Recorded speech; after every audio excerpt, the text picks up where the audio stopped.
النهارده العصير بتاعنا بجد حاجة تانية، هيوديكِ كده في عالم تاني وأنتِ بتشربيه، هتخلّصي عايزة تقومي تعملي منه تاني وتالت ورابع، بجد حلو جدًا، من الحاجات المشرفة جدًا، جدًا، حُطّي تحتيها 100 خط.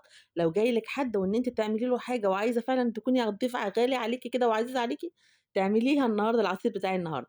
يالّا النهارده عجبكم الفيديو لايك وشير، وقبل ما نبتدي نصلّي على الرسول، اللهم صل وسلم عليك يا حبيبي يا رسول الله. تعالي بقى نسمّي الله ونقول اللهم بارك. أول حاجة هاتي كده منجتين معاكِ يكونوا حلوين كده كبار، يعني بما يعادل كوبايتين من المانجا، كوبايتين من المانجا عليهم كوباية من اللبن، عليهم أقل من نُص كوباية من السيرب، السيرب اللي هو بتاع الحلويات الكنافة اللي إحنا بنعمله. طيب بديل السيرب إيه؟ العسل الأبيض أو السكر، أيًا كان بقى اللي أنتِ حابة تحطيه، حطي براحتك خالص. وحطيت كوبايتين من التلج، ونزلت ب4 بولات كبار مليانين من الآيس كريم الفانيليا زي ما أنتِ شايفة كده.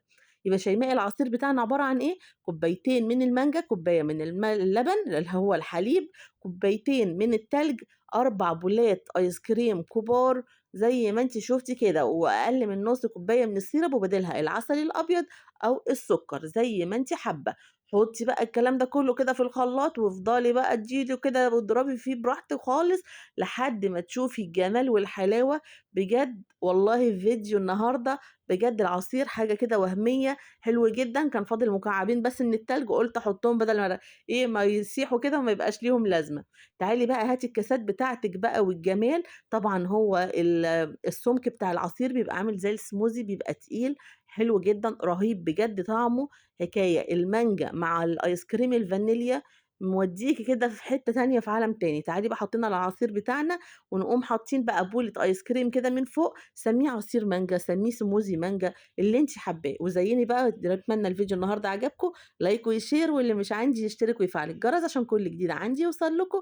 بُصّي بقى زيّني وحطي بقى الشاليمو بتاعتنا وقدّمي. بجد من الحاجات اللي باقول لِك عليها تاني هتشرّفِك جدًا. لو جاي حد غالي أو عزيز عليكِ لازم تعملي له العصير بتاعنا النهارده. شايفة الجمال والحلاوة؟ حابة بقى تحطي له لون طعام برتقاني شوية علشان يدّي له اللون البرتقاني أوي، براحتك، ممكن تحطي شوية لون برتقان باودر أو عادي. أسيبكم بقى في رعاية الله وأقول لكم سلام.